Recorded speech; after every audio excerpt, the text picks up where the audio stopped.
how do you make this avatar where the noggin of the head is sticking outside of the circle, right? And there's a little bit of box shadow behind it, but the bottom of the avatar is being clipped off by the border radius of the circle that it's coming out of. This is something that I had to build. We're working on this thing called March Mad CSS. It's a CSS tournament with a whole bunch of other YouTubers and creators, and part of that is I was building out this bracket here to be able to show everybody on it, right? And I wanted the person's noggin to stick out and be like infinitely scalable and all of that good stuff. So I thought, oh, that's pretty easy. And it turned out to be kind of tricky. I'm pretty proud of my solution. I also asked AI to do it, so we'll take a look at that. But I want to sort of just explain how it works and build it with you real quick here. So what we want to do is I'm going to start off just by making some base variables and styling, get that out of the way, and then we'll look at the actual solution that we use to sort of mask off part of it. All right, so we're starting off here with a size variable, and I like to use that so that I can scale the thing up, right? Like if you want a really big one or if you want like a really small one, you can just scale that variable up and down, right? We'll leave it at 250 for now. Then I have a noggin variable, which is how far outside of that should it be, and I'm calculating that based on the size of 15% over the top, so that way it can scale up and down. Then I'm calculating the height of the image with the noggin, so basically 100% plus, or the size of it, 250 plus the noggin. And then finally we have a border width, so it can scale up and down. The border's not always like a fixed value, right? So we have our width, we have our height, which are fixed. The border radius 50%. There's a border on it and some background color on it. Now that's great. Now this image here, if we say this is width 100%, but also height 100%, right? And then we go back here, and then maybe we'll say like overflow hidden. That we're kind of there, right? But we want this image to extend above it. So we have this variable here called height with noggin, and that that then stretches it. And if I don't want it to be stretched, you can use object fit cover on the image itself, and it will make sure that it's being the height that you want, but not actually stretching it.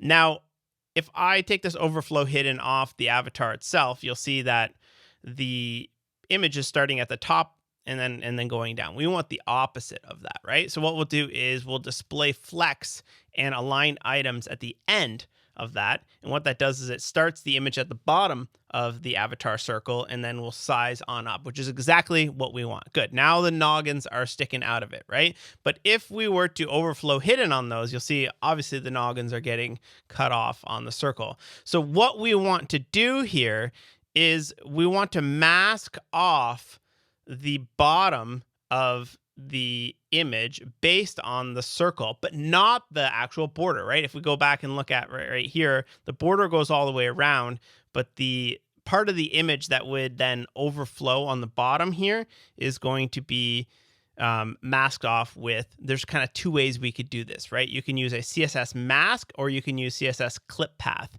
I use mask quite a bit for the Mad CSS website, right? You can see mask can be done with alpha transparency, meaning that if some things are slightly transparent, they can still be masked partially. And I like that a lot for like taking a look at like the sides of these cards I've masked off, so I can kind of get this like roughed up look, right? And the text as well. I have this paper texture that I'm masking off the image of the text. And then finally, I'm using a CSS mask to actually mask off this circle here. I could also use a clip path here. That would totally work as well. Apparently, it's a little bit more performant, but I'll show you why I'm using a mask. So now when I'm working with mask images, one thing I like to do is instead of just straight going for the mask image, I like to use a background image to visualize where it is.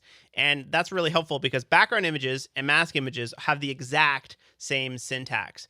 So you can just build it out as a background image, visualize it, and then switch it over to a mask image. So I will grab an after element and just wrap it around the image there.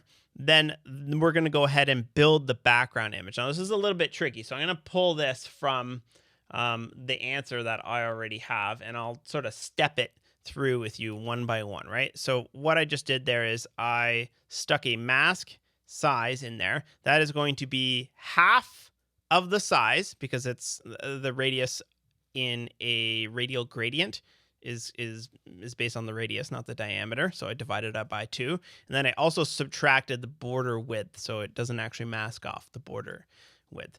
Then we are working with a mask image. Now, basically, we need some way to programmatically create, if we take a look here, some circle that will go around here.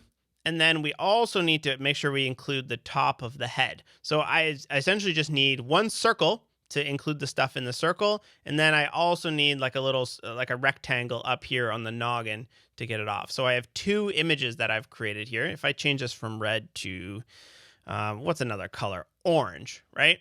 You'll see that what I've done here is I created one rectangle that is 50% the height of our mask.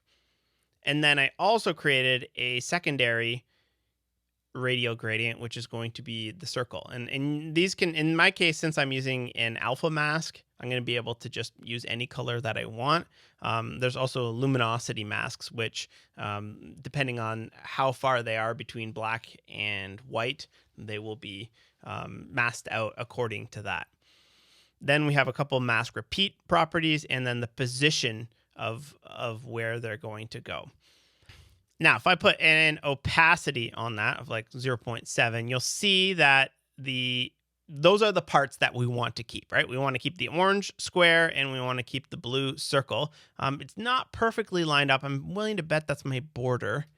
Yeah, there we go. So now we have created this image, right? You can actually use images for masks as well, but I've created the image with a square gradient and a circular gradient. And then what we want to do is, instead of doing this, so we'll just go ahead and display none on that one there. We'll go down to our image and then apply all of those things. So instead of background image, it's mask image, instead of background repeat, etc. Right? And then finally we set a mask mode of alpha. Boom. What that did there is now it's taking anything that was within those drawn pixels there, and it's going to then mask it off, which looks awesome. And then one more thing we can do to make it look a little bit nicer is we can go up to our avatar here, and I want like a little bit of drop shadow.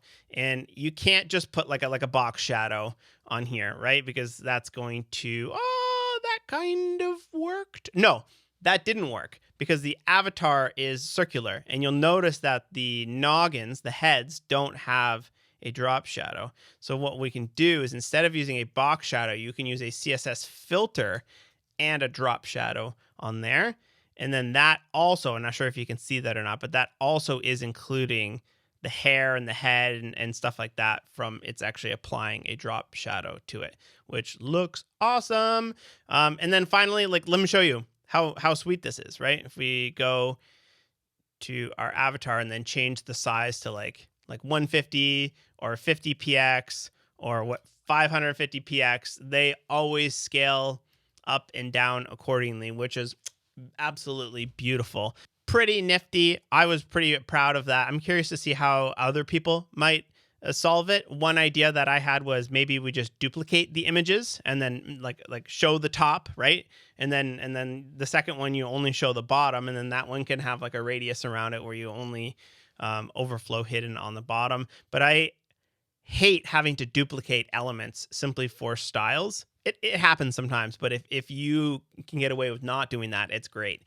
Finally, I did ask AI to do it. Let's take a look here. So I gave Claude Code this.